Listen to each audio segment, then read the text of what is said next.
What's up, guys? Today I'm going to go ahead and attempt a sprocket exchange. We're going to upgrade to 43 tooth rear, 17 tooth front. Got some Loctite. Got all the tools we need. 5/16 wrench. That's for the front cover here. What is this? This is the 14 mil, 17 mil. As we put this together, we will go ahead and go over the tools on what you need for wear. The idea of putting a new sprocket in, anybody that owns one of these Hawks, it's they're 5-speed. Every time I get to that 5th gear, I instantly click up because I want 6. So from what I've read, what I understand, this 43 and 17 sprocket combination will do just that for me. So let's see what we can do here. Thank you. I'm gonna start by taking off the front sprocket cover. And to do that, I am using the 5/16 1/4-inch ratchet. It's only the 2 bolts holding it on, and yes, I had previously loosened it up.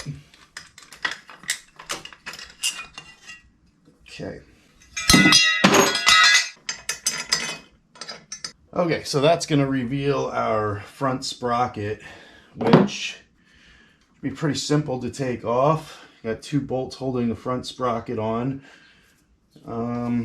You see what size that is. I'll get right back to you on that. All right, so to take the front sprocket clip off, it is a 10 millimeter.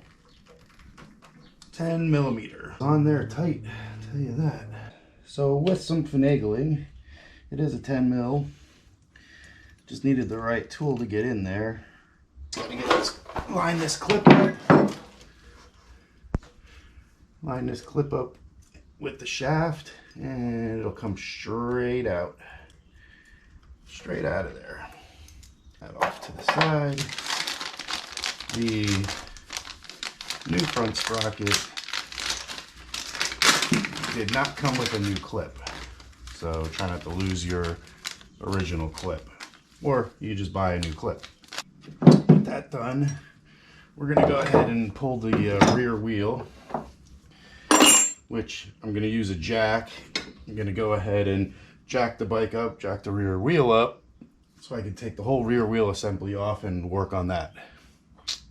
All right, so I got the rear of the bike jacked up. I'm going to go ahead with take the rear axle out.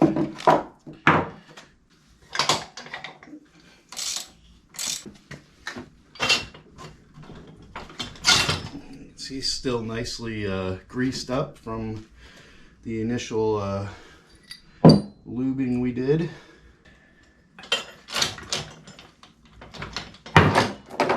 Chain will release. All right, so from here, you're gonna go ahead and pull your sprocket off using your 14 mil. You're gonna pull sprocket off, which you'd think I would have learned by now. These shit's on there tight. We did not Loctite any of these, but holy crap, they are tight. So let me get back to you on this one.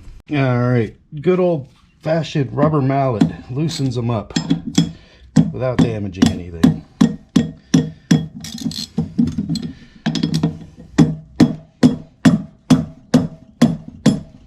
That made life a lot easier. Rubber mallet. It does look like there's red Loctite or some kind of red thread lock. Yeah, if you look close, definitely red Loctite on there. That'll make it, or like I said, some kind of thread lock on it. It's gonna make it a pain in the ass to come off, which is good. You do not want these coming off while you're riding. Okay, the only thing left yet is the clip. So let's take that off. Alright, so with my new pliers I just picked up at Walmart, I was able to finagle this clip out. Not too big of a deal. Got it out at least.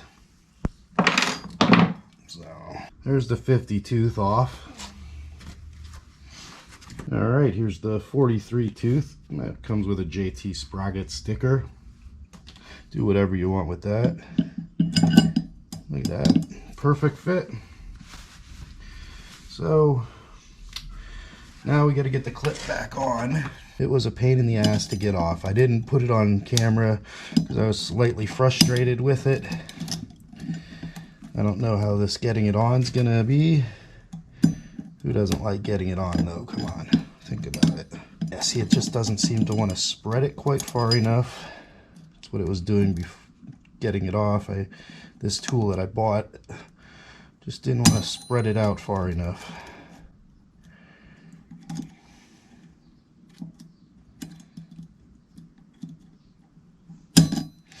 So let me see what I could do with this.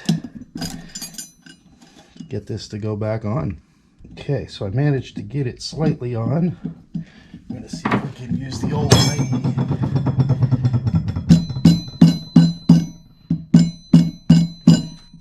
almighty rubber mallet. That seemed to work pretty good. And slightly tap that in. So this sprocket was grooved on one side. These studs need to get into the groove on the other side, so you want to make sure that you don't put the groove out here. You want to put the groove underneath. And if I could use something to just get this down into the rig. That sounded good. Went right on in. You just run this around. There it is. And it snapped right back into place real nicely. Okay, looks good. Loving it. Next we're going to take some Loctite thread on to thread these on real nice. Don't want it coming off. They were on really well. We got us some Loctite red. That's going to keep everything on there super tight. So cool. And the squirt's good. Get them on there. Same on all of them.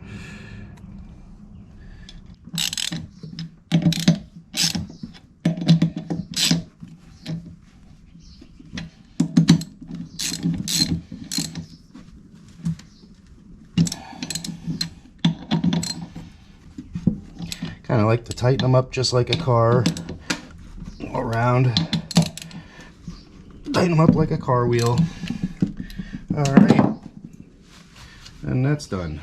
Okay, coming back up to the front sprocket, you're going to need to take the chain off, which I don't know if there's much room here to do it properly. So there we go, easy enough.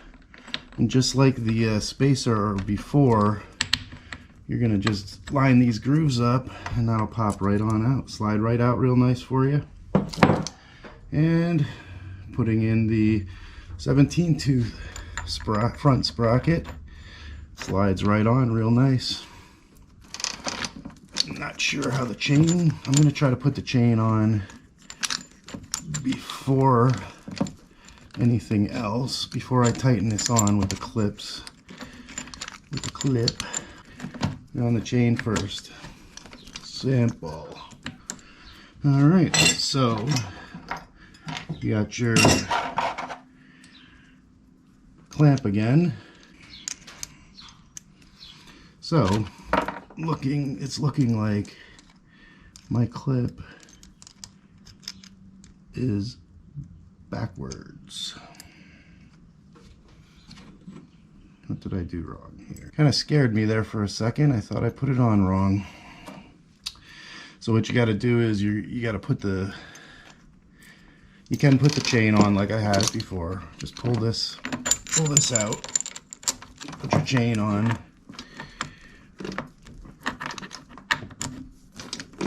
Actually, we're gonna do this the other way, so I know if I can look and see, make sure what size is on this. We know what size because we just put it on, but if somebody decides they want to go ahead and put something different on, if it changes ownership or whatever, they can look and see that it's a 17 tooth front. Now we can tighten these on.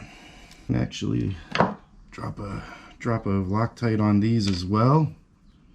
Of course, we don't want nothing coming apart. Like I said, it's a safety thing, especially on with your drivetrain. You want to keep everything nice and tight in place, right where it belongs. Using the T-handle, I'm going to tighten this on. I'm using the T-handle because it's what I have right here, and it's real nice and easy to get in there. So before I put the front cover on, I'm going to put the whole rear assembly back together just to make sure everything's lines up and is in good shape. So let's move back to the back. So installing the rear wheel assembly, not too difficult. It's just the opposite of taking it off, amazingly. The chain. I'm not sure what's going to happen as far as chain slack. We're probably going to have to do some adjustments, but that can be done after you get the rear wheel on with your chain adjusters. This could be easier with another person for sure. Somebody to pull up on it, and there we go, perfectly in there, I think. Okay, so before I go ahead and tighten my axle nut up, this is your chain adjuster nuts back here. I don't know if you can see that. Actually, the chain will get tighter as you tighten that up. So one thing to keep in mind is this is off the ground a little bit. Once I put the weight down on, the chain will tighten a little bit, will tighten more. So with that said, we are going to tighten it about there, leave it about right there. I'm thinking that's pretty good slack. If it's still a little loose, we can come back and tighten this up a little bit more. But let's see how that works out. I'm going to do the same to the other side. There's actually marks on here. All right, so as I expected, I lowered the rear tire back onto the bike stand, and that is just entirely way too tight. So we're just going to simply bring the adjusters up.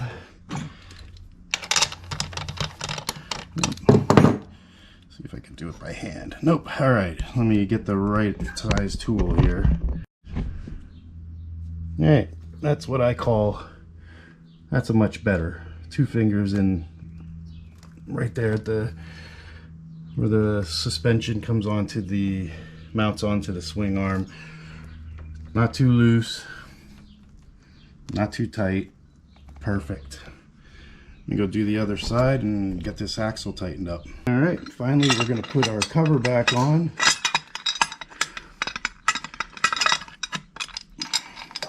All right, so once these cover bolts are back on, we're going to take this thing for a ride. It's going to be a whole new bike, I'm hoping. All right, let's go check it out. All right, so we got the sprockets on. We're going to take it for a little ribbon. Going easy on it. Only has 250 some miles. So first gear, as you can see, a little bit better with this sprockets on. Before I'd be in second or third gear already, really low. But now, so you get away from some of these cars.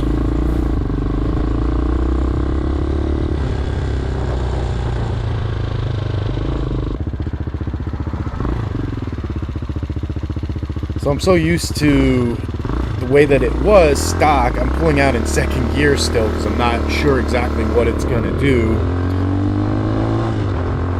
I can tell you after riding it more, after I made this video, I'm pulling out in first gear because first gear is a lot longer now. You can see I'm doing 55. I'm not even on the gas at all. I'm going to go up here and turn around, and then I'm going to make sure there's no cars in my way, and I'm going to open it up on a back road here and see for yourself.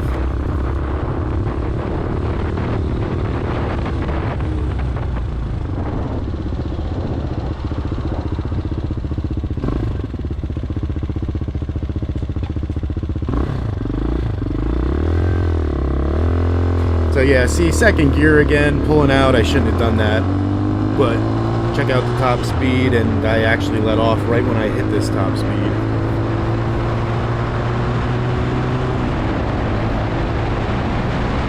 Still fourth gear, in the 60s, jumped up to fifth gear. Definitely could have got it higher than 70. So very impressed with the sprocket change. I definitely recommend it. Thanks for watching. Click that subscribe button, hammer that like, and if you have any comments, let us know. We'd love to hear from you. See ya.